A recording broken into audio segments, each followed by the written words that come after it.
Toda familia en la que el marido se complace con su mujer y la mujer con el marido, tiene asegurada para siempre su felicidad. Código de Manu, libro V. Los contornos de árboles y edificios se esfumaban en la niebla de aquella melancólica tarde de octubre. Los coches parados enfrente del andén parecían restos informes de embarcaciones sumergidas en un mar de almidón. Bajo la ahumada galería de la estación del Atlántico conversaban varias personas, volviendo de cuando en cuando la cabeza hacia el este, cual, si quisiesen traspasar con sus impacientes miradas la vaporosa cortina que interceptaba la vía. Las 5:15, y todavía no se oye el tren, dijo un joven moreno y simpático, retorciéndose el bigotillo negro con esa vivacidad peculiar de los hombres de negocios. ¿Habrá ocurrido otro derrumbamiento en las lomas? No, respondió un caballero de patillas grises, pulcramente vestido. Acaba de decirme el telegrafista que el tren salió ya de Cartago. No debe tardar. Y como si estas palabras hubieran sido una evocación, resonó ya cercano el prolongado silbido de la locomotora, y un minuto después la panzuda y negra máquina hacia trepidar el suelo, atronando la galería con sus resoplidos y con el rechinar de sus potentes miembros de acero. El tren se detuvo. Un torrente de viajeros se precipitó de los vagones. Excursionistas con morrales y escopetas. Negros y negras con cestas llenas de pifias o bananos. Jornaleros flacos y amarillentos que volvían a sus casas, carcomidos por las fiebres de matina. Turistas recién llegados, en cuyas valijas habían pegado sus marbetes azules, blancos o rosados todas las compañías de vapores o de ferrocarriles. Marineros que venían a la capital a olvidar siquiera por un día el penoso servicio de a bordo. El grupo que aguardaba la llegada del tren se acercó presuroso a uno de los balconcillos, sobre el cual acababa de aparecer un joven alto, delgado, de fisonomía franca y agradable, labios sensuales y ojos llenos de fuego. Vestía un largo gabán gris y llevaba en la mano un saco de viaje. Cruzados los abrazos y preguntas de rigor, se dirigieron todos a los coches alquilados de antemano. El viajero ocupó uno con el joven de bigotillo negro, y en todo el camino no se interrumpió un instante su íntima y animada charla. ¿Has visto a Luisito? He ido 3 o 4 veces a tu casa y tanto él como Adela están perfectamente. Y tú has gozado mucho. Bastante, contestó el viajero suspirando. Pero te confieso con sinceridad, Ernesto, que me he arrepentido de haber ido a Europa. Antes vivía yo tranquilo en este rincón, que era para mí el más bello de la tierra. Pero después de haber pasado 6 meses en un mundo tan superior en cultura y de una vida intelectual tan intensa, comprendo que ya no podré resignarme a vegetar aquí como en otro tiempo. La canción de todos los que van por ala abajo, se meten en trapicheos amorosos con alguna francesita pispireta, y vienen luego a renegar de la tierra natal. Tú has tenido algún lío, Federico, no me lo niegues. El aludido iba a contestar, pero en aquel momento el carruaje se detuvo a la puerta de una casa de bonita apariencia. En el umbral estaba una joven morena, de ojos negros y rasgados, cuyo pecho palpitaba de emoción bajo la suelta bata blanca que dejaba adivinar un cuerpo bien modelado. Tenía en los brazos un chiquitín rubio y regordete que tendía los suyos al recién llegado. La cena fue buliciosa y cordial. Sin embargo, una leve nubecilla que no pudo pasar inadvertida para la enamorada esposa, parecía sombrear la frente del viajero. Retiráronse todos los convidados, menos Ernesto, que permaneció largo rato conversando con su amigo en un extremo del corredor. Aquella noche, cuando Federico y su hijo se hubieron dormido, la pobre Adela ocultó su rostro entre las almohadas para ahogar un sollozo. Federico Álvarez había recibido de sus padres esmerada educación y de la naturaleza una aptitud no común para las bellas artes. Desgraciadamente era este su único patrimonio, y para atender a sus necesidades materiales se vio obligado a dedicarse a los negocios, instado y ayudado por Ernesto Jiménez, antiguo condiscípulo suyo, hijo de uno de los más acaudalados comerciantes de Costa Rica. Era ya socio de la casa Jiménez y Co. Cuando conoció a Adela Martínez, adorable criatura a quien asediaba un ejército de pretendientes. Más afortunado Federico, logró rendir aquel corazón inaccesible, y pocos meses más tarde la bendición nupcial consagraba la unión de los dos seres más enamorados y felices de la tierra. Durante 2 años su existencia fue un verdadero paraíso, pues no contenta la fortuna con haber derramado sobre ellos salud, bienestar y amor, colmó sus dones con un precioso chiquitín cuyos bracitos formaron nuevas cadenas de flores entre aquellas 2 almas. La primera nube que empañó el cielo de su ventura fue el inesperado viaje de Federico. Uno de los 2 socios debía ir a Europa a hacer las compras directamente en las fábricas. Ernesto estaba enfermo. ¿Qué hacer? Los negocios no admiten demora. No había motivo para afligirse tanto. Unas cuantas semanas pasan tan pronto. Tontuela. La separación es nuevo incentivo para el amor y además, qué inefable placer el del regreso. Y amaneció por fin el día fatal. Ella, ahogada en llanto, no pudo articular palabra. Y él, al tratar de consolarla, lloraba también como un niño. Más hay. Al volver, en aquella melancólica tarde de octubre, solo ella vertió lágrimas de gozo. Con esa perspicacia natural de las mujeres en achaques del corazón, aguzada por la idolatra devoción que la costarricense profesa a su marido, comprendió Adela que Federico no era ya el mismo. La encontraría fea y cursi, él, que se había codeado con tantas damas bellas y elegantes. Era preciso luchar a todo trance con los recuerdos del distraído esposo, hacer que la imagen de su mujercita volviera a ocupar el santuario que la habían usurpado aquellas parisienses embadurnadas de colorete. Como se cuidó en adelante de los detalles del peinado, del corte irreprochable del vestido, de los secretos del adorno puesto con estudiada coquetería. Con cuánta habilidad fue sonsocando a su marido las cosas que más le habían agradado, los platos más sabrosos, el arreglo de los muebles, los refinamientos de la vida parisiense. Cómo se coloreaban de placer sus mejillas cuando él consagraba un cumplido a la elegancia de su traje o al arte exquisito con que disponía la mesa. A mediados de diciembre anunció Federico a Adela un nuevo e inesperado viaje. La casa iba a entablar demanda contra una compañía francesa y era preciso que uno de los socios dirigiera en París el litigio, pues no era cosa de perder así no más 100.000 francos. Tampoco esta vez podía Ernesto encargarse de la comisión, pues su padre estaba gravemente enfermo. La noticia fue una cruel puñalada para Adela. De manera que toda su paciente labor de reconquista iba a resultar estéril. Volver Federico a París cuando aún no se habían borrado de su memoria aquellos malditos recuerdos ni de su frente aquella nubecilla que desesperaba a su afectuosa compañera. Un ominoso presentimiento le decía que de esta vez iban a robárselo para siempre aquellas aborrecidas mujerzuelas. Pero, ¿cómo impedir el fatal viaje?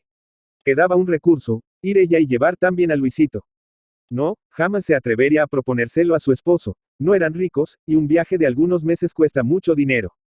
Además, la estación no era la más propicia para ir a Europa, y la crudeza del invierno sería tal vez mortal para el niño.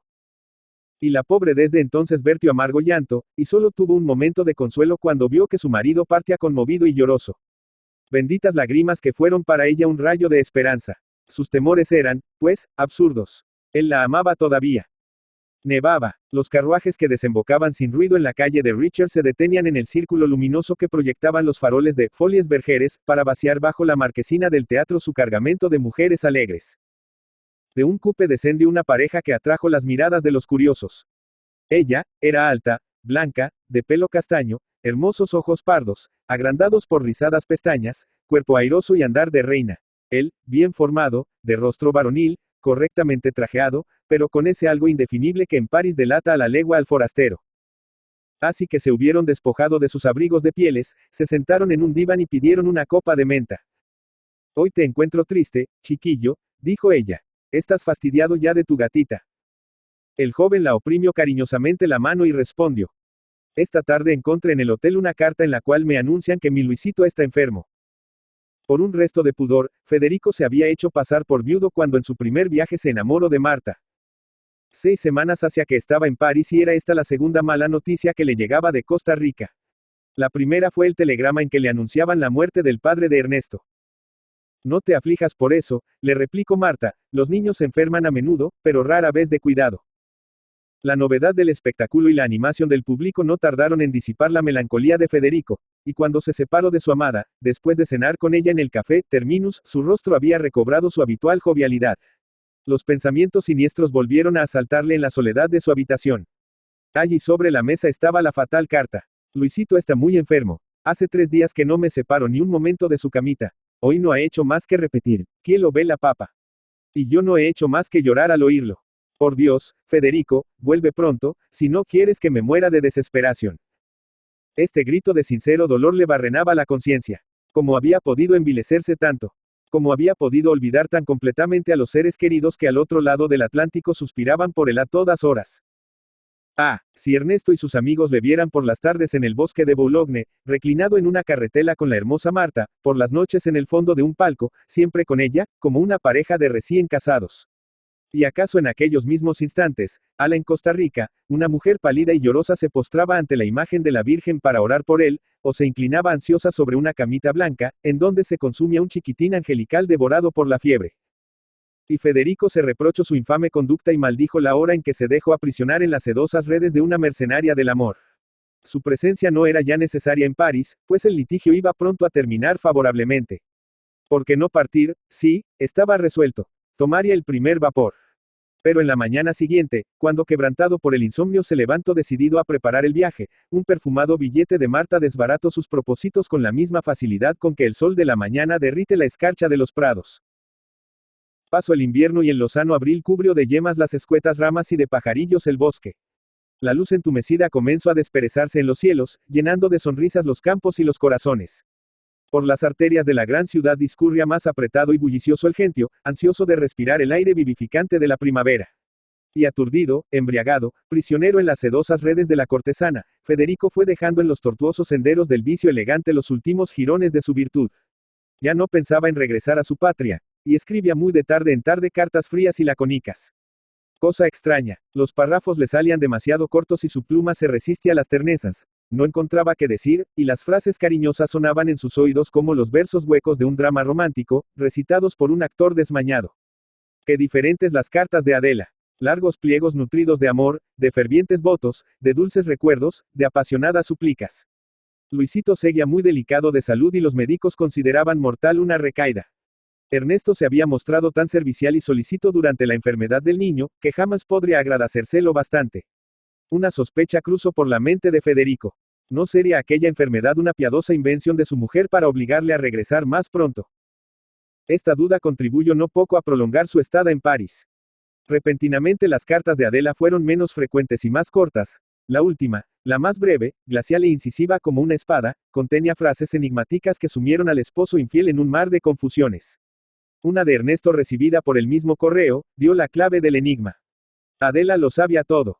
De vuelta de una gira por el viejo mundo, unos caballeros josefinos refirieron que habían visto repetidas veces a Federico acompañado de una linda parisiense a quien hacía pasar por su esposa, y que indignados por tal escándalo se habían abstenido de visitarle.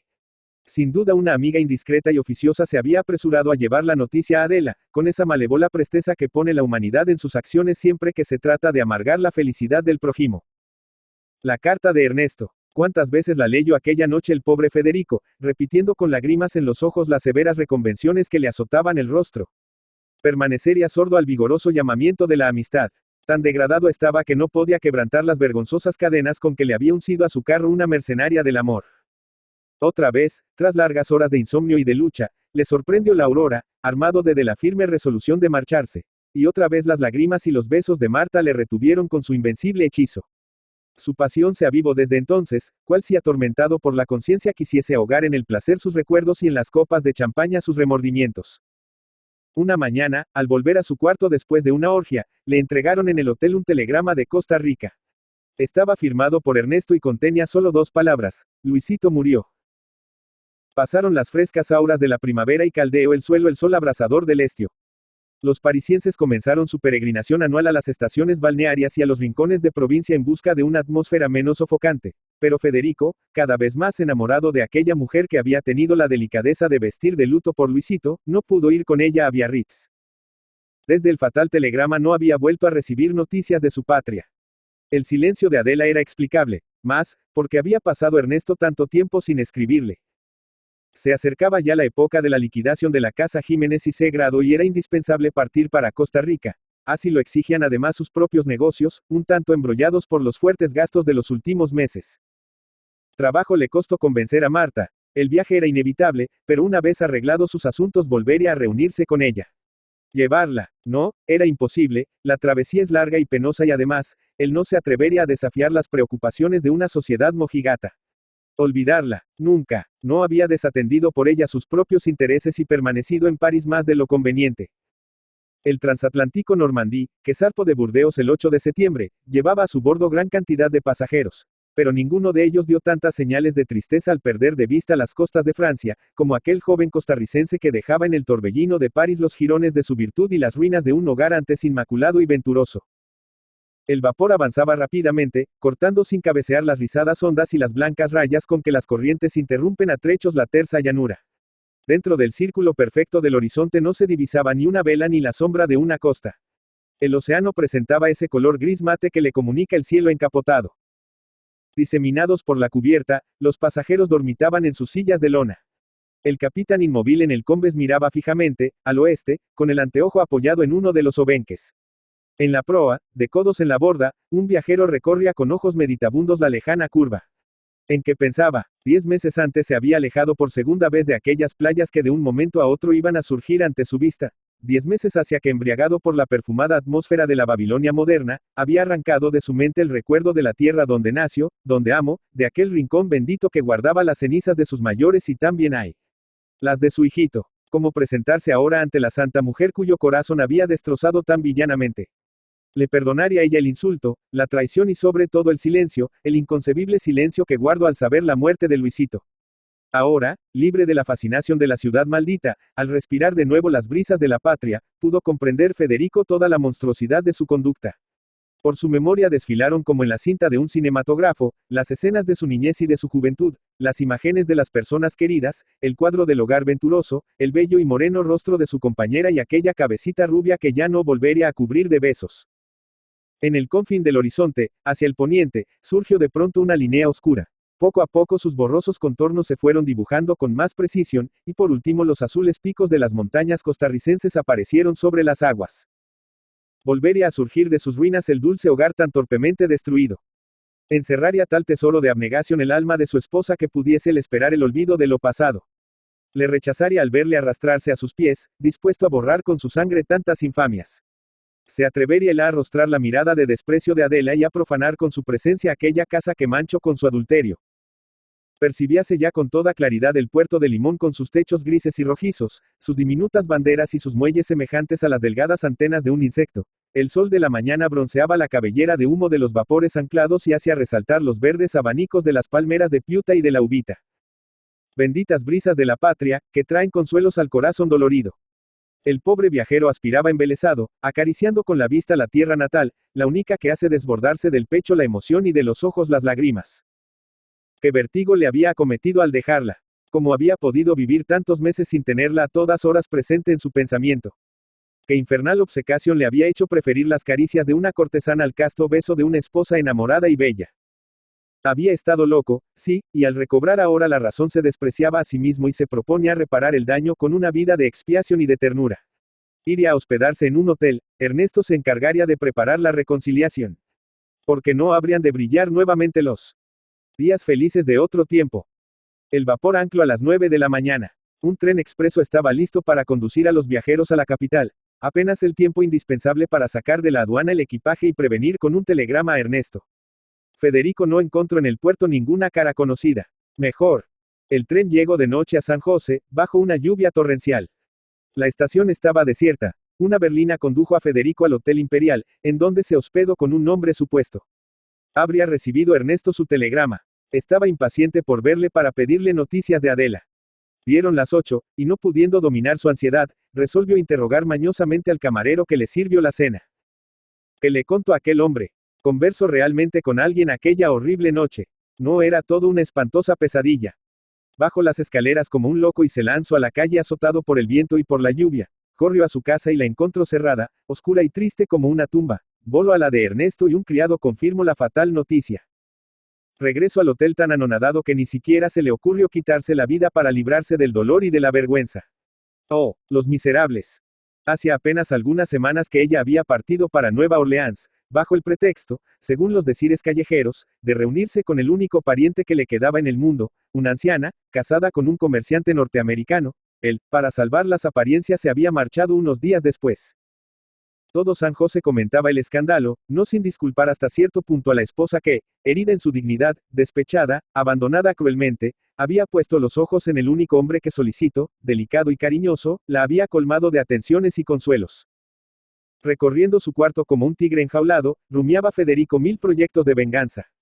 Matar a la adúltera y al amigo desleal. ¿Y por qué? ¿No había sido él el autor de su propia deshonra al dar ocasión a Adela de comparar la bajeza de su marido con la nobleza del otro? Al amanecer su resolución era irrevocable, volvería a París y fijaría allí definitivamente su residencia. Ese mismo día podría reembarcarse, pues el Normandí estaba aún en el puerto. Y llegó a París una melancólica tarde de noviembre, y obedeciendo al inexorable destino que le arrancó de su patria para lanzarle en el torbellino de la ciudad perversa, fue a buscar en los brazos de Marta el olvido de sus dolores. En el lujoso entresuelo que en la calle de Lamartine ocupaba la aventurera, le contaron que ésta había partido para Londres en compañía de un opulento norteamericano. La misma semana que vio alejarse a Federico reservaba a los maldicientes de San José un terrible desengaño. Ernesto regresó de Nueva York, a donde había ido con 2 comerciantes de Cartago a arreglar las bases de una importante negociación. No había estado, pues, en Nueva Orleans, en donde residía Adela en el seno de una familia respetabilísima. No había pasado siquiera por allí y de ello daban fe sus 2 compañeros de viaje. La murmuración despechada, no tuvo más remedio que rendirse a la evidencia. No, la abandonada esposa, tan casta como bella, no había profanado el santuario en que guardaba las reliquias de su amor, cubiertas con el negro velo de sus dolores. No, el leal amigo, inocente de la villania que con harta ligereza le había imputado la sociedad, abrigaba en su pecho solo un propósito, el de no descansar un punto hasta devolver a aquellos 2 seres queridos la felicidad perdida. Escribió a su amigo por todos los correos, y sus cartas, en las que resplandecían la sinceridad, la nobleza y el cariño, obraron al fin el milagro de volver al redil la oveja descarriada. Federico estaba gravemente enfermo en San José. En su delirio llama sin cesar a Adela, la pide perdón, la ruega que no lo deje morir abandonado. Que se hicieron los propósitos de la ofendida esposa al recibir en Nueva Orleans la noticia de la inminencia del peligro. Se había jurado no volver a Costa Rica, pero él, su Federico, su único amor, estaba moribundo. Oh, ella lo olvidaba todo, lo perdonaba todo, todo Dios mío. Con tal de llegar a tiempo. En una de las largas noches pasadas a la cabecera del enfermo, Ernesto, adormilado en un sillón, percibía vagamente el ir y venir rápido de una esbelta figura de mujer, que ora se inclinaba ansiosa sobre el rostro del paciente, ora rondaba en torno del lecho o del velador cargado de medicinas, siempre incansable y solicita, siempre callada y triste. Y luchando con el cansancio que le cerraba los párpados, el fiel amigo pensaba con fruición en la obra ya medio realizada, en aquella enfermedad ya dominada por la ciencia, y también hay. En aquella otra enfermedad, la herida del alma, mucho más difícil de sanar. De pronto, cuando vencido por el sueño cerró los párpados, se figuró oír rumor de sollozos en la callada estancia. Le pareció entrever, a la escasa luz de la lamparilla, los labios de la enfermera y los del enfermo unidos en un beso largo, muy largo, humedecido por las lágrimas. Y creyó sentir por sobre su cabeza el aleteo de una armonía dulcísima, que poblaba de promesas el ambiente, mientras iba difundiéndose por el cielo la claridad precursora de un nuevo día. Carlos Gagini. Carlos Gagini Chavarría, San José, 15 de marzo de 1865 – 31 de marzo de 1925, fue un escritor costarricense de ascendencia suiza. Se distinguió como educador y dirigió varios establecimientos de enseñanza, entre ellos el más destacado, el Liceo de Costa Rica. Notable filólogo, escribió un celebrado diccionario de costarriqueñismo sobre los localismos de Costa Rica y otras obras sobre gramática y vocabulario. También estudió las lenguas indígenas de Costa Rica. Publicó también las novelas La caída del águila y El árbol enfermo, y una colección de relatos denominada Cuentos grises. En lo político se caracterizó por su anti-imperialismo y su recelo ante la hegemonía de los Estados Unidos de América en América Latina. También fue un entusiasta promotor del Esperanto. 2. Fue director de las revistas Costa Rica Ilustrada, La Educación Costarricense, Revista Agrícola, y Pandemonium.